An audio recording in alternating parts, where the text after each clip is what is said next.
But at the end of the summit, the speaker stands up and says something about, guys, if there was a tool that was out there that we could pass you from place to place to give you job continuity, that would translate the resume skills and do all these things, we would be in so much of a better place. And he says, but it doesn't exist. And I was like, well, why doesn't it exist? And that just resonated with me. And then I went home and built it. Thank you for joining us today, folks. Today, our guest is someone who has massive efforts with helping our military veterans all around. She has launched a company that further helps make the complicated path of the military veteran hiring process much easier. This professional pillar of the military community is Mrs. Lindsay Helm. Lindsay, I want to thank you for joining me today. Well, thank you for having me. It's truly an honor. I'm so happy to be here. I'd like to get started by getting to know a little bit about you. Where are you from, and when did you decide to join the military, and why? So I'm from a very small town in Dry Ridge, Kentucky. Its population is like teeny tiny. I joined the military in 2003. And what made me decide to join? I knew that in Dry Ridge, there weren't a lot of opportunities there. It's a very small rural town. And that if I didn't find a way to get out of there, I was never going to be able to go to college. We grew up poor. And I had goals. So I joined the military to leave my small town and see kind of what opportunities were out in the world. Yeah, I know a lot of times it's kind of difficult to see things beyond the horizon. Can you talk with me on what you did while you were in service and what was your experience like? So in the military, I was a 25 Bravo. So I was in the Army, and that's an information technology specialist. That title, though, that's how I left, changed like 18 million years. My experience was a good one. My first duty station was Camp Humphreys, South Korea. And so coming from the Bible Belt and going out there, I really had a new exposure to new culture and new people that I'd never seen before. There were different ethnicities and backgrounds and just things that I never had expected. And then getting to travel globally was like such a big deal because my family, our trips were to Grant County, to Dairy Queen. That was like the big deal. So to go across country was like amazing. As I transitioned back to Fort Campbell, I started my family and we started facing those challenges as a dual military couple of deployment and children. And so he joined the military. My former husband joined the military before I did, and he had more time. And I knew that we could make more money if I left the military and transitioned to civilian life, and then I'd be able to be home with our children. So I opted to leave. I wasn't really in a toxic leadership environment. I probably had some of the best leaders I've ever met in my entire life that I look up to. And I still talk to them today. And it's just a sense of like community and sister and brotherhood that you don't really get anywhere else. I think if you leave the active duty, you really learn to miss it. So I kind of mitigated that by becoming a government contractor or a GS employee. I basically just changed clothes and got to do my my same job after I transitioned out. Now, Lindsay, just want to take it back a question. When you mentioned where you're from, Dry Ridge, Kentucky, and you mentioned that you were poor growing up, that's very subjective. Can you give the listeners an idea of what exactly poor looked like? Let me tell y'all, we were so poor, and my parents would murder me and be mortified if they heard me say this, but I'm going to tell you all the truth. I grew up in a trailer park, which, so my house had wheels. Mobile then, mobile now. But like my senior year of high school, I really wanted to go to prom and we just couldn't afford for me to go. Tickets were like $55 and this was 2003, right? So things were hurting. So I went to a secondhand store and I bought a $25 prom dress. And my dad like screamed at me for 40 minutes over a $25 prom dress. That's how bad it was. Today's retail value of a prom dress, blow at the store, $199, and we could go spend that right now and not think twice about it. We used to have people bring us school supplies and Christmas gifts because my parents couldn't afford to do that either.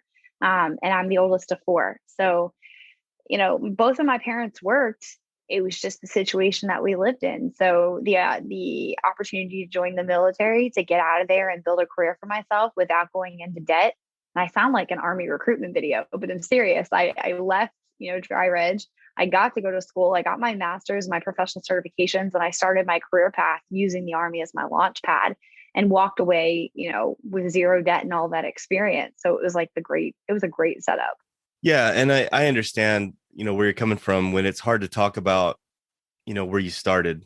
But I think the older that I get, the easier it becomes to talk about it, because a lot of people see where you are today and they assume that things have always been good for you. And they assume that you were born with that silver spoon in your mouth. And quite honestly, that's the opposite. Most people that I know who are successful today came from very humble beginnings. And so I thought it was really important to get folks to understand that, things for you starting out required a lot of sacrifice. It required for you to make the about face when everyone else was just kind of pivoting a little bit this way and that way. And what I mean is, most folks don't even want to move to the next city or the next town, or they think moving to a big city is like a huge thing. And you just jumped right in on the deep end and just joined the military. So that's something that a lot of people don't do. And that was a huge sacrifice for you early on to make the transition out, beyond that horizon and grow. And you just recently discussed your time in the military. Sounds like you were very fortunate to have some really good leaders, but what was your transition out of the military and into being a government contractor like? So I was extremely successful in transition, but I was successful because I made it a point to like connect and talk to anybody that I possibly could. When you're in the military, you always hear, I'm going to get out and be a GS employee, or I'm going to be a government contractor. No one ever took the time to sit down and explain to me like how that worked. I never had anybody write a resume for me from like SFL TAP or any of those support programs. What I did have was an ally. Her name is Jillian. As a soldier, I was at the 106 Transportation Battalion at Fort Campbell, Kentucky. And Jillian was the help desk tech that I would call because, you have limited permissions when you're like fixing computers and you're not deployed, right? So I'd call Jill and I'd be like, hey, Jill, I'm stuck. And she'd laugh and be like, oh, peasant, let me show you how to do this. And we built this friendship from all the hours that we would be on the phone with each other, because that was the only people's, dumb choices on computers. And as that developed, I found out that I was pregnant. And we had to make that decision with the next child to stay or get out, which we all know I left. And I said, Jill, I have 30 days left. I don't know what I'm going to do. I want to come work with you. You sound awesome. And she said, okay. And I'm like, what do you mean? Okay. She said, here, I'll send you my resume. You'll have to rewrite it. I'm like, Jillian, I don't know how to rewrite a resume. And she was like, come over here. I'll show you. So I sat down next to her and she rewrote my very first resume. Now, I'm not going to lie to y'all. I didn't read anything that she put on that. I had no idea what skills. She could have said I was a top-notch, like superstar, rock star painter, and I didn't even check. But because she had the same skill set as me and she was a woman in tech, she was immediately a mentor. So Jillian got me my very first job at the time, it was called a DUM. Now it's a NEC. That tells you how old I am. At the DUM. And my hire date there was all attributed to her teaching me how to show my skills. So I walked literally out of active duty where I was, telling people, yeah, someday I'm going to leave and go work at the help desk and you're going to have to call me and beg me for help. Don't talk to me like that. And I would make jokes. And then lo and behold, it happened and people would call and I'd be like, oh, it's you. Do you remember that time you made me do push-ups? I can't take your call right now. Here, talk to my friend Bob. And it became like a running joke. So that was really my first transition. From there, I started building my skills and I became a GS9 at the Warrior Transition Battalion, their information technology specialist. And then I decided that although I loved the military at that time, I needed a break because GS employment was like being a soldier and it was way too close to home. I wanted some freedom. So I went out to the civilian sector for a while. Yeah. So it sounds like you're very fortunate in your career. You talked about having good leadership. You talked about having good transition. A lot of times when you are a person of good attitude and good character, a lot of things can follow that, and if you have a positive mindset. So I think that that might have a lot to do with, the circumstantial situation that you were in as far as running into the right people at the right time and making those connections, because you seem like a very extroverted person as it is. So even though you're from Dry Ridge, Kentucky, a very small part of the state, you have this natural talent to just connect with folks. And that's pretty amazing. So what was it like throughout your career, whether you were in the military or whether you were a military spouse, to complete your education, while being in service and being a mom? I have 3 kids. So to answer that question and put it in perspective, I had 3 kids in 5 years. They are literally stacked on top of each other. So what was that like? It was hell. It was hell. My husband was deployed on his first deployment for a 19-month deployment. We had our first child. So he missed his entire birth, delivery, and first year of life. And then I got pregnant with our daughter. And I crap you not, I used to keep like one kid in a pumpkin seat, which is like a car seat, I guess. So pumpkin seat on the floor, other kid either in my lap or in the swing. And I would keep one foot on the pumpkin seat and bounce it while I would sit at my computer with one hand and type. And that was just for my bachelor's degree. For my master's degree, I took a night shift job as a SOC analyst at Fort Irwin, California. Now my kids are school age, right? So we're contending the sports and school. And I would have to, their dad would be in the field. So I hired a nanny who would be home with them at night while I would go work. And then they'd be at school while I slept. So it was a little complicated in that regard, but I got it done. And if you want to chuckle, let me tell you why I got my master's degree. It's hilarious. Yeah. Why? Okay, here we go. Sick and tired of hearing from people with no experience that you need a master's in order to succeed. And true story, when I was at Fort Irwin, I read this.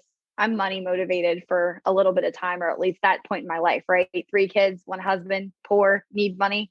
Okay, cool. So Fort Irwin Park University had an opportunity to teach information technology and computer science as an adjunct professor at Park at the local school, because the larger schools were 75 miles away, one way. And so they said, we'll let you teach here, but you need a master's. And I was like, okay, I'll finish my master's. And they let me teach, I think, a couple semesters of college for like $3,600 a semester. And that was like easy money for me. And I would take my students out on field trips to like the hospital we were building there and sneak them into the construction site. I wouldn't make them do homework because I thought that hands-on training was better. I confess now that all of those students probably did not get your typical classroom experience. They got real life experience. And that's what that was like. My motivator to get my master's was money so I could teach. I thought it would be fun to be a college professor. It was really creepy though. Like, it was just a weird experience. I don't think there's absolutely anything wrong with being a hands-on professor. I can tell you, when I was getting my undergrad, I had several professors that were that way. Typically, I'd say 80% of the professors, open the books and they have you read, and it's sort of boring. I can think back. I had a professor who was a former police chief for Cleveland, Ohio. He didn't really teach from the book. He kind of taught from his own experience. He did like 25 years, as a state trooper, and then was a police chief. The guy was just a wealth of knowledge from straight up experience. And I enjoyed his class. Like, I sat there and I wrote down some of the most meaningful quotes and thoughts and perspectives that I still think about today. And that's more than, I'd say, most of the college courses that I took. So there's nothing wrong with, getting your students out and on the ground and actually walking to, ground zero to check out like what's going on, what's out there. It was just a really good experience for me because I never really agreed with, and I just don't agree with the concept that like a piece of paper defines who you are, that a course defines your capabilities. And so, what if you had a learning disability, or what if like school just wasn't your thing and it wasn't my brother's thing, and we can talk about that later, but it shouldn't be a roadblock. So if I can take you out, especially if you're transitioning, and show you a hard skill or teach you a hard skill that you can take with you, that's going to make the greater impact, not some stupid piece of paper. So I just took a lot of pride in like teaching. I accidentally hacked our network at the school once because I was trying to show them how not to hack a network, and I didn't think I was going to succeed. So the look on my face when I was teaching them like networking and credentials, when I hacked into the wireless network there in front of the whole class, it wasn't rehearsed. I literally shocked myself that I broke into their network while everybody watched me. Just things like that were like what we were doing in class. I had them watch like Josh Wright's hacking adventures on how to hack your friends and neighbors for fun. I had them watch Johnny Long's No Tech Hacking, which at the time was like mind blowing. He talks about how he breaks into a federal thing with a coat hanger and a toilet paper roll. And that's how I spent my time teaching them. It wasn't, books and learning. It was real stuff that you could take with you. And it was fun. It's hard to imagine that you were just a girl from Dry Ridge, Kentucky. And I say that because I am very familiar with that area. Yeah, it's very rural area. It's beautiful area, the wilderness and stuff, but it's just literally out in the middle of nowhere. And here you are teaching, college level courses. I know. My mom would be so proud. My dad, not so much. Definitely should be. So I understand that you continued to help the military community even after you decided to separate from the military. Yeah. Can you talk to us a little bit more about your mentorship and the assistance that you've given to the military community? Oh gosh. So, being at Fort Irwin was really an eye opener for me. And especially as we moved from Fort Irwin to Georgia. As a veteran, I had gone place to place with my spouse at the time, and I never went without a job because I had a field that was portable and paid well. And so I was really proud of myself. And I did some advocacy at Fort Irwin to bring jobs there because it was so remote, and I won an award for it. After that, that award gave me recognition in the military spouse community, which is something I had never tapped into before. The view of a spouse at the time from a veteran's perspective was like they were whiny, they complained all the time, they didn't do anything, they sat at home and were lazy and just took care of their kids. And, I don't want anything to do with that. But then when I won that award, I was invited to go to Washington, D.C. And I was sitting in this room and I'm looking around at all these spouses. Now, these ladies, man, they are dressed to the nines. There is Calvin Klein and Gucci everywhere and heels and pearls. And I'm just sitting in the corner like, man, I sure don't belong here. But they started talking about at their employment summit, going to Congress and banging on the doors of Congress to make change. And they were talking about employment things, and they were talking about laws and taxes and all of these really deep issues that impacted our military community. And I thought, man, I'm one of these people. I can be a part of this if I really try. I just have to talk to somebody. And so we were sitting in a room, and they were at the end of the employment summer. Somebody was speaking. And here I'm a little hoity-toity at the time too, because I'm like, I don't need any of this information. I have a job. This is the worst experience of my life. I just want to go home. I'm so embarrassed. I don't belong here. But at the end of the summit, the speaker stands up and says something about, guys, if there was a tool that was out there that we could pass you from place to place to give you job continuity, that would translate the resume skills and do all these things, we would be in so much of a better place. And he says, but it doesn't exist. And I was like, well, why doesn't it exist? And that just resonated with me. And then I went home and built it, and then it died. So after that, one of my next experiences was PCSing from Fort Irwin, California to Fort Worth, Georgia. Go Signal. So we were there, and I applied to work as a IT manager for a construction project at Fort Gordon, Georgia, building the cyber school or cyber center of excellence. What's interesting about that is I had just left a contract building military treatment facilities, planning all the IT at Fort Irwin, California. This seems like a solid match to me, right? So I get there, I do all this pre-work, all this networking. I'm finally thinking I'm going to get this interview. And she responds back to me and put this in writing. We're not interested in pursuing you anymore as a candidate because you're not going to be here long enough to be of value, and your husband's in the military. Put that in writing. And I was like, what? Is my husband going to work here? Are you going to hire him? I mean, the next dude you hire after me could walk out of here 2 seconds later. Like it's at will employment. What does who I'm married to have to do with anything? So what I did is I went on Facebook Live because I was so infuriated. I just wanted to vent to my friends, right? Like I had just moved somewhere. I couldn't go see my friend. I hadn't made friends. And I told my story.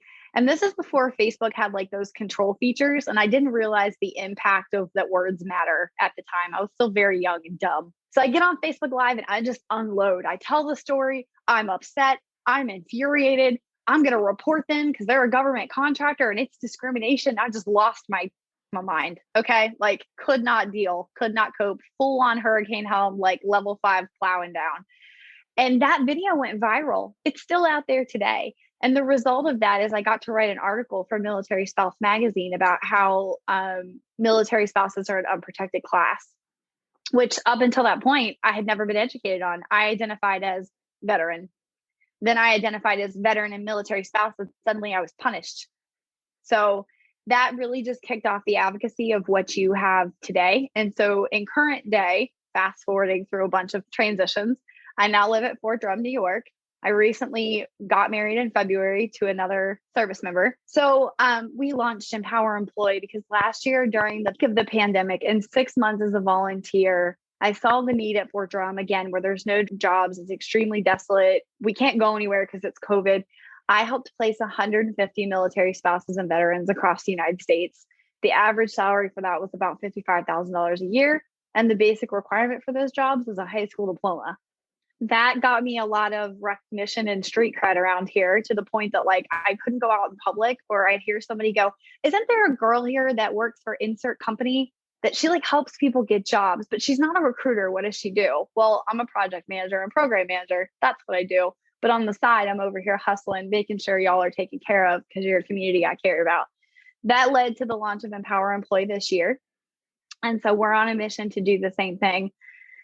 I don't want to be viewed as a staffing agency because this is the twist. We have developed a course that is called Link, and Link is targeted at going in and solving the following issue. Hey, Lindsay. Hey, company. We really are looking for recruiters. We desperately need them to fill these remote roles. Okay, meet my friend Joe. Joe's an Army recruiter. He's getting out in 6 months. Okay, we'll talk to him. Hey, Lindsay. Hey, company. Joe didn't work out. Well, why not? Joe doesn't have any real life experience. Lindsay goes, but he's an Army recruiter. You asked me for a recruiter. I don't understand. How does he not have 18 years of real life experience? What about the Army is not real life experience? And that at its very core is the class that I'm teaching internally to these companies. It's SHRM accredited. So the Society of Human Resources Professionals says that I know what I'm talking about and everyone can take my class for these businesses to change the way they're doing business internally. So that's how I'm attacking employment from that side of the house. I've also developed LEAP for military spouses and Pivot for transitioning service members, where you're learning career skills, mentorship, like typical things that you see at VSO, but with Lindsay as a hands-on approach. That being said, because I made such a splash last year and continue to be Hurricane Helm and make all this noise for our community, I've been invited to help companies find talent. But I've been refusing to help talent if they don't take the class, because what's the point if you're not ready? You don't deserve the talent. So there's that. And then lastly, we're building a software created by military spouses and veterans for military spouses and veterans to solve the employment problem. So Empower Employee is going to teach companies how to fish. We're going to teach our population how to meet those companies. And then we're going to give them a tool so that I don't have to be the intermediary anymore. I want to teach, train, develop, and see you get a job. That's what I care about. That software's name is Jake. It is named in honor of my brother who passed away in October of 2020, which again, when you were talking about, things that were easy and having this upbringing, let's just stop and summarize this. I grew up poor. I had no education. I'm not privileged. I went through a divorce. I was a single mom. It was like the craziest experience. COVID happened. And then I lost my only blood sibling less than 6 months ago. Empower Employee came out of the concept that like after Jake passed, I needed to reignite a passion in me so that I would get out of bed. I needed a purpose. And I had a mentor, Meredith Smith. Nope, lied. Meredith Taylor. I know all of them. Meredith Taylor. And she called me one day and said, you need to get out of bed. This has to end. We're going to get you out. We're going to do this for you. And we're going to be there for you. And it was the first time a spouse had supported me instead of a veteran population. So, all of that really played out. And kind of squirreling on the Jake subject, Jake was the first person I ever helped get a job. And that's a really funny story for a different time. But so we're funding Jake. We're crowdsourcing him to solve our problem. And then, we've got all that experience. So that's a whole lot going on. But I'm hoping that the difference between us and other companies will be that the salaries that I'm looking at right now, like one of the jobs I have posted, shameless plug, is for a cybersecurity engineer. The pay on this thing is $100K a year, and it's 100% remote with a veteran-friendly company. That's my target audience. Gone are the days of $12.50 an hour for your experience, because you're worth so much more. So thanks for coming to my TED Talk on that. It drives me nuts.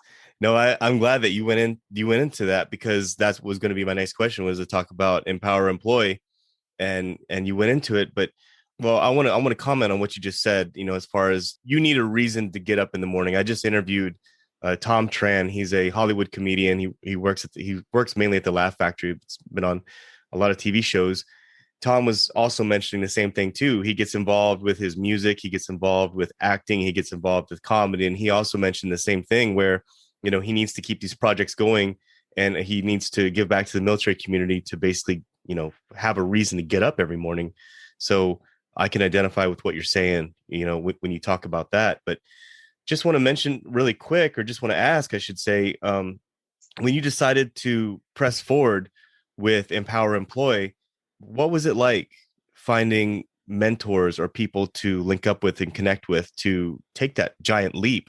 It sounds like throughout your whole life, you've done these giant leaps. You leap from Dry Ridge, Kentucky to the military to civilian world. Now you're leaping into your own business. Like, can you talk a little bit about that?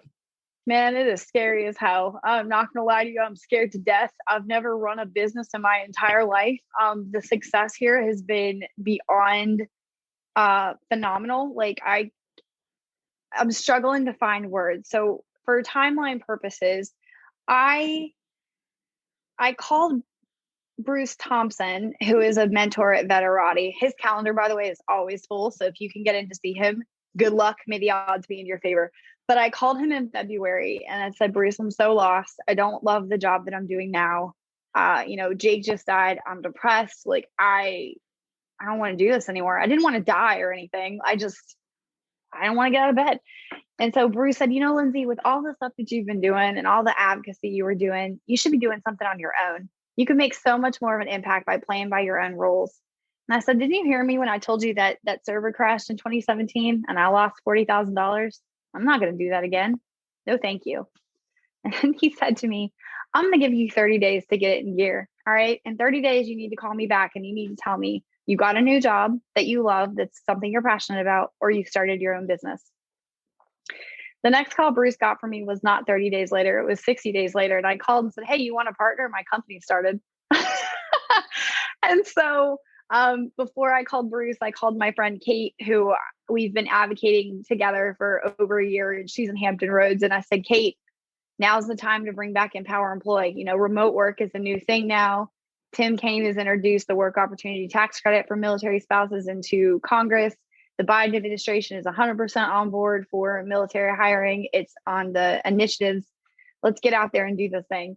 And I thought she'd tell me no. She said, okay, that was a Monday. On Monday night, I built our website. On Tuesday, I did our first pitch. 2 weeks later, I signed our first staffing contract. Last week, I signed 4 more staffing contracts. And then I said, oh crap, I'm in over my head. And I reached out for a new mentor whose name is Draken. And he is part of Local Vest and he's a Marine. And every time I get stuck or I'm scared that I'm going to make the wrong decision, I send him a message on LinkedIn and he says, just keep swimming. You're doing fine. And so I just keep checking in with him. So it's been a struggle to balance entrepreneur startup in the way that we're seeing success. I made my first $21 yesterday. All right. I was so excited. So we're officially incorporated. We made some money. It's not like anything to write home about, but it shows that people are interested. It was just a random donation. And our crowdsource has raised like $1,800 in 4 days. So people are in it to win it. And so the support of the community really has like brought me back to life. It makes me feel like what I'm saying is accurate and that I'm not just blowing hot air and like that I want to be in the spotlight or that like I'm going to tell you I'm not going to help you and then leave you. No, if you get my backing that I'm going to help you, man, we're going to go and find you a job if it kills me. And it almost has, because again, I haven't slept in 3 days. So that's what that's like right now. It's just really overwhelming and exciting, and I'm losing my voice because I keep talking about it. I've gotten to the point where I've started recording myself and just sending it to people because I can't take any more phone calls. I've had to learn how to delegate to other people and trust that they're going to love this as much as I do. And learning a lot about myself right now. I'm growing every day. I'm a completely different person than I was 2 weeks ago when somebody said, so how can we help you? And I'd be like, oh, I don't know yet. Today, somebody called and said, Lindsay, how can we help Empower Employee? I'm like, listen, I need your network connections. I need your backing, and I need a new contract. And they'll be like, oh, okay. So I'm learning that you have to be direct and ask people, because if you're wishy-washy with them, they think that you're like not reliable or trustworthy. And I'm just like, bam, I need it. And then I send them away and wait for the response. So that's how that's shaken out right now. Yeah, it sounds like you've grown quite a bit. And it sounds, I can even hear the passion in your voice as far as like how much you want to help the military community. So all I care about. Just want to ask you, so what was it like building a business plan for Empower Employee? I did it in 2017. So I had a coach there by going to like the small businesses for, the VA. So when I decided to launch, it was a split second decision that happened out of nowhere. But thank God I still had my old business plan, and I had, but we modified it. We changed our mission and focused on teaching. So had my old business plan, had my own marketing material still, had my old logo, had all of my stuff already there because I prepped it. So it was a learning experience, but with like a project management background and being around contracts for the last couple of years, it wasn't that big of a stretch. And we've just had to make small modifications. I assure you, my business plan on paper is probably a poop show, and I'll probably have it reviewed again soon. But the massive like jump on and backing for this mission has been so overwhelming. I haven't had time to stop and look at it. It's just been like call after call after call. No, I completely understand. And I can tell like within the last few weeks, you've gotten extremely busy. Yeah, watch LinkedIn. It's on fire. I know. I understand you're involved in crowdsourcing. Yeah. If anyone out there wants to connect with you, where can they connect with you and how can they support your cause? So easiest way, free way to support the cause, share it on social media. So you can find me on LinkedIn at hashtag take the helm, HELM, because I'm a leader. Ha ha ha. That teaches you marketing, right? You'll never forget that. If you can't find me as take the helm, you'll remember my former last name, which was Harold. So search for hashtag hark the Herald. So take the helm, hark the Herald, empower, employ. You can share out our video. If you watch the videos inside of the crowdsource and you feel compelled, back it. $10, $5, $2.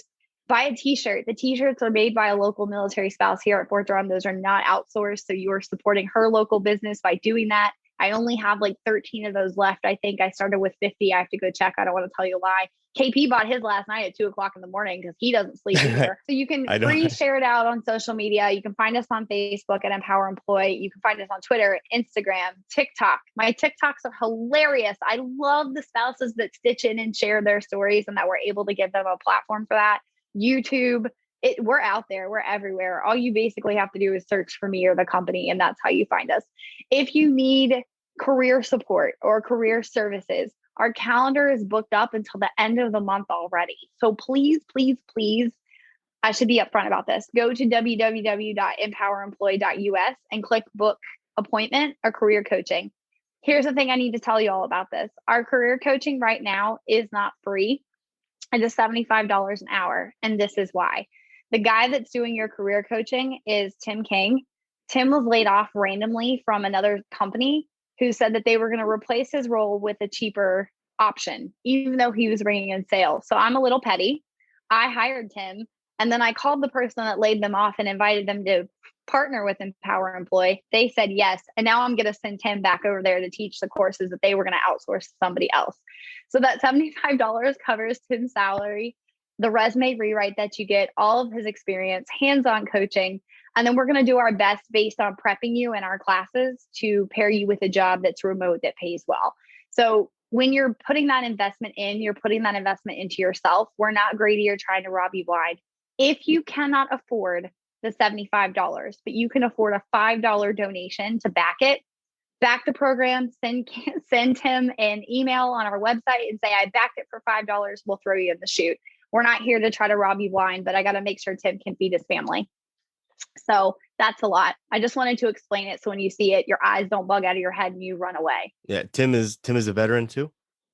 He is. He's a Marine, and his story is inside of our Indiegogo crowdfunding. You could watch it. He talks about some really tough subjects about how if he hadn't found a job that he loves, like the one he has now, he probably wouldn't be here today. He's motivated in a way that scares me. He's got more passion than I do. And those are the people I want on my team because they're going to care about y'all. Right. And they understand the culture and everything. And I'll make sure that I post all these links down in the show notes as well. So anyone that didn't catch something, you can look down in the show notes of the podcast and find that link, find that information down there. And Lindsay, before we wrap things up today, was just wanting to ask, is there anything else that you can tell the crowd or you want to share with the crowd before we finish off the show? Yeah. So again, I don't think I can stress enough how grateful I am for the support of this community, that everybody wants to help everybody. Just because I look like I'm successful and I'm out there running it, I didn't forget where I came from. I didn't forget that I was poor. I'm still poor. I didn't forget what it was like to struggle. And so just as you're saying all this, I hope that you feel inspired, but reach out if you have questions. I am swamped, but I will get back to you. It may take me a hot minute. Just, keep going and don't quit. And if you feel like you need somebody to talk to, reach out to me. I'll be here for you. But thank you for all of the support. Just I could cry. It's phenomenal. No, the honor is all mine, because it's nice to connect with people who have humble beginnings, and hopefully someone out there can connect with you and understand like where you came from, and your sacrifice and your struggle and your fight and overcoming all the obstacles that you did. And I'm looking forward to seeing where Empower Employee goes from here. I'm excited for you, and I'll definitely be keeping tabs and supporting you as well. So I appreciate your time today, Lindsay. Thank you for sharing your story, and thank you for sharing your next venture. Thank you so much for having me. And I guess I should tell you before I leave, they're doing a new local news story on me. And, if you get it, share it out. If you know somebody that's in the news media, this is what somebody told me the other day. And I know I'm having a Southern Baptist moment. Somebody approached me and asked how they could help me with our crowdsource, our crowdfund, and then proceeded to tell me why we would never succeed in our crowdfund because I didn't do it the right way. So every time I've gotten told no in my life, I've stood up and said, watch this. And so, hey, y'all, watch this. So if you know somebody in the news arena or on like a national broadcasting stage, please ask them to go find our story, because nothing would make me happier than to show them the power of this community and prove that person absolutely wrong, because we're powerful. But sorry for my crazy rant. It was just a frustration that I forgot to bring up. Thank you so much for your time. No, thank you, Lindsay. And I wish you well, and I'll be supporting you going forward. So thank you for your time today. And for the listeners out there, hopefully you enjoyed the show today and you got a little something out of it. Please check out Empower Employee. By the time this publishes, I know they're going to be well along their path to their goals. Thank you. So thank you for listening today. This is KP with Lindsay, and we're out. You've been listening to the Morning Formation Podcast. I hope you found today's materials helpful and of value to your current situation. You can connect with me on Instagram at _morning_formation_podcast, or you can connect with me via email at theformationpodcaster@gmail.com. Also, I would like to thank my partners at Act Now Education for their support. Authenticity, community, and trusted is what you can expect from all members of the Act Now Education team. You can link up with them today and learn about some new free educational resources on their Facebook, Instagram, LinkedIn, or at their website, actnoweducation.com. Whether today's show took you back to a nostalgic time or helped you think about tomorrow, thank you for tuning in, and I look forward to seeing you again. Stay safe and stay motivated. Warriors, fall out.